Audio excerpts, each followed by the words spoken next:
Hello friends, Bali പോകുമ്പോൾ ശ്രദ്ധിക്കേണ്ട കാര്യങ്ങൾ അതിനെപ്പറ്റി ഒരു വീഡിയോ വേണമെന്ന് ഞാൻ നിങ്ങളോട് ചോദിച്ചിരുന്നു. വേണമെങ്കിൽ ബാലിന്ന് കമൻറ്റ് ചെയ്യാൻ പറഞ്ഞിരുന്നു. കുറച്ച് പേര് ബാലിന്ന് കമൻറ്റ് ചെയ്തു. അപ്പോൾ ആ കുറച്ച് പേർക്ക് വേണ്ടിയാണ് നമ്മൾ ഈ വീഡിയോ ചെയ്യുന്നത്. ബാലി പോകുമ്പോൾ നമ്മൾ പ്രധാനമായിട്ട് ഒരു ബാലി ട്രിപ്പ് നമ്മൾ പ്ലാൻ ചെയ്യുന്നുണ്ടെങ്കിൽ ചെയ്യാനുള്ള ആദ്യത്തെ കാര്യം എന്ന് വെച്ചാൽ നമ്മൾ ടിക്കറ്റ് ഒരു 3 മാസം മുമ്പെങ്കിലും ബുക്ക് ചെയ്യുക. പിന്നെ രണ്ടാമത്തെ കാര്യം, ബാലിയിലെ വിസ ഓൺ അറൈവലാണ്. നമ്മൾ കഴിവതും ഈ വിസ എടുക്കുന്നതാണ് നല്ലത്. കാരണം വിസ ഓൺ അറൈവലിലൊക്കെ ഭയങ്കര ലോങ് ക്യൂസ് ആണ്. അപ്പോൾ നമ്മുടെ ഒരുപാട് ടൈം അവിടെ നഷ്ടപ്പെടുന്നതാണ്. അതുകൊണ്ട് ഈ വിസ എടുക്കുക. ഞങ്ങൾ ഈ വിസ എടുത്തത് മേക്ക് മൈ ട്രിപ്പ് എന്ന് പറയുന്ന ആപ്പിലൂടെ. ബാലിയുടെ ഒഫീഷ്യൽ വെബ്സൈറ്റിലോ അല്ലെങ്കിൽ ലവ് ബാലി എന്ന് പറയുന്ന ഒരു ആപ്പ് ഡൗൺലോഡ് ചെയ്തിട്ടോ നമുക്ക് ബാലിയുടെ ടൂറിസ്റ്റ് ടാക്സ് പേ ചെയ്യാവുന്നതാണ്. അതുപോലെ തന്നെ ബാലിയുടെ ഒഫീഷ്യൽ വെബ്സൈറ്റിലൂടെ തന്നെ നമുക്ക് ഇമിഗ്രേഷൻ്റെ ഒരു ഓൺലൈൻ ഫോം കിട്ടും. ആ ഫോമൊക്കെ നമ്മൾ പോകുന്നതിന് ഒരു 3 ദിവസം മുമ്പേ ഫില്ല് ചെയ്ത് കഴിഞ്ഞ് കഴിഞ്ഞാൽ അവിടെ പോയി എയർപോർട്ടിലെ സമയം നമുക്ക് ലാഭിക്കാവുന്നതാണ്. പിന്നെ അതുപോലെ തന്നെ ബാലിയിൽ ഞങ്ങൾ സ്റ്റേ ചെയ്തത് സെമിന്യാക്ക്, ഉബുദ്, പിന്നെ ഗില്ലിറ്റി, ന്യൂസാപ്പിനിഡ എന്നീ സ്ഥലങ്ങളിലൊക്കെയാണ്. അപ്പോൾ ഇവിടുത്തെ സ്റ്റേ ഒക്കെ ഞങ്ങൾ മുൻകൂട്ടി booking.com വഴിയാണ് ബുക്ക് ചെയ്തിരുന്നത്. പിന്നെ ഐലൻഡ്സിലൊക്കെ ഞങ്ങൾ പോയത്, ഇപ്പോൾ സെമിന്യാക്കിൽ നിന്ന് നമ്മൾ ന്യൂസാപ്പിനിഡ എന്ന് പറയുന്ന ഐലൻഡിൽ പോയത് ഫെറിയിലൂടെയാണ്.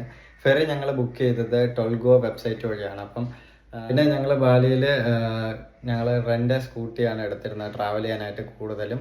പിന്നെ ടാക്സി വേണം എന്നുള്ളവർക്ക് ഗ്രാബ്, ഗോചക്ക് പോലുള്ള ആപ്ലിക്കേഷൻസ് ഡൗൺലോഡ് ചെയ്ത് അതുവഴി നമ്മുടെ യൂബറൊക്കെ പോലെയുള്ള ഒരു ആപ്പാണ് അവിടുത്തെ, അതുവഴി നമുക്ക് ടാക്സിയൊക്കെ ബുക്ക് ചെയ്യാവുന്നതാണ്. റെൻ്റ് സ്കൂട്ടി എടുക്കാനാണ് നിങ്ങളുടെ പ്ലാനെങ്കിൽ നിങ്ങൾ ഉറപ്പായിട്ടും ഒരു IDP, ഇൻ്റർനാഷണൽ ഡ്രൈവിംഗ് പെർമിറ്റ് എടുത്തിരിക്കുക. നമ്മുടെ ഇൻ്റർനാഷണൽ ഡ്രൈവേഴ്സ് യൂണിയനിൽ നിന്ന് നമുക്ക് ഓൺലൈനായി തന്നെ IDP അപ്ലൈ ആവുന്നതാണ്. പിന്നെ ബാലിയിൽ നമ്മൾ ക്യാഷ് ഇന്തോനേഷ്യ റുപ്പയാണ്. അപ്പോൾ അത് നമ്മൾ അവിടെ പോയിട്ട് കൺവേർട്ട് ചെയ്യുന്നതായിരിക്കും നല്ലത്. പിന്നെ എയർപോർട്ടിൽ നിന്നൊന്നും ഒരിക്കലും കൺവേർട്ട് ചെയ്തത്, അവിടെ പോയി അത്യാവശ്യം നല്ല റേറ്റ് കിട്ടുന്ന വാലിഡ് ആയിട്ടുള്ള സ്ഥലങ്ങളിൽ നിന്ന് തന്നെ നമ്മൾ കറൻസി എക്സ്ചേഞ്ച് ചെയ്യുക. പിന്നെ കാർഡ് ഞങ്ങൾ യൂസ് ചെയ്തത് ഗ്ലോബൽ നിയോ കാർഡാണ്. അതിന് ഫോറക്സ് ചാർജ് ഒന്നും തന്നെ ഇല്ല. അതുകൊണ്ട് തന്നെ ആ കാർഡ് ഉപയോഗിച്ച് നമുക്ക് ഒരുപാട് പൈസ സേവ് ചെയ്യാൻ പറ്റി. നമുക്ക് ആവശ്യമുള്ള പൈസ അതിലോട്ട് ലോഡ് ചെയ്ത് കഴിഞ്ഞ് കഴിഞ്ഞാൽ ഇന്ത്യൻ മണിയായിട്ട് തന്നെ ലോഡ് ചെയ്ത് കഴിഞ്ഞ് കഴിഞ്ഞാൽ നമ്മൾ അവിടെ യൂസ് ചെയ്യുമ്പോൾ അത് അവരുടെ ഇന്തോനേഷ്യ റുപ്പിയയിൽ തന്നെ പോയിക്കോളും. വേറെ ഒരു ഹിഡൻ ചാർജസോ ഒന്നും തന്നെ ഇല്ല. നല്ല കാർഡാണ്. പിന്നെ സിമ്മ് നമുക്ക് അവിടെ പോയി എടുക്കാവുന്നതാണ്. ഞങ്ങൾ സിമ്മ് ഇവിടെ നിന്ന് തന്നെ ഒരു സിം എടുത്തിട്ട് പോയി. നമ്മുടെ നിയോ കാർഡിൻ്റെ തന്നെ ഒരു ആപ്പ് ഉണ്ട്. അപ്പോൾ ആ ആപ്പിൽ നമുക്ക് ഇൻ്റർനാഷണൽ സിംസ് ഒക്കെ എടുക്കാം. പിന്നെ ബാലിയിൽ പോയി ATM നിന്ന് പൈസ എടുക്കുമ്പോൾ ശ്രദ്ധിക്കുക. നമുക്ക് ATM പൈസ എടുക്കുവാണെങ്കിൽ അതിന് ചാർജസ് ഒക്കെ ഉണ്ട്, ഒരുപാട് ചാർജസ് ഉണ്ട്. അപ്പോൾ മാക്സിമം നമ്മൾ എന്ത് ചെയ്യുക, കാർഡ് യൂസ് ചെയ്യാൻ പറ്റുന്നിടത്തൊക്കെ ഫോറക്സ് ചാർജ് ഇല്ലാത്ത, ഞങ്ങൾ ഉപയോഗിച്ച നിയോ കാർഡാണ്. അപ്പോൾ നിങ്ങൾ ഫോറക്സ് ചാർജ് ഇല്ലാത്ത കാർഡ് നോക്കി കണ്ടുപിടിക്കുക, അല്ലെങ്കിൽ ഈ നിയോ കാർഡ് തന്നെ യൂസ് ചെയ്യാം. ഞങ്ങളുടെ ആദ്യത്തെ ട്രിപ്പായിരുന്നു ഈ പാക്കേജ് ഒന്നും എടുക്കാതെ ഇൻ്റർനാഷണൽ ട്രിപ്പ് ഞങ്ങൾ പോകുന്നത് ആദ്യമായിട്ടാണ്.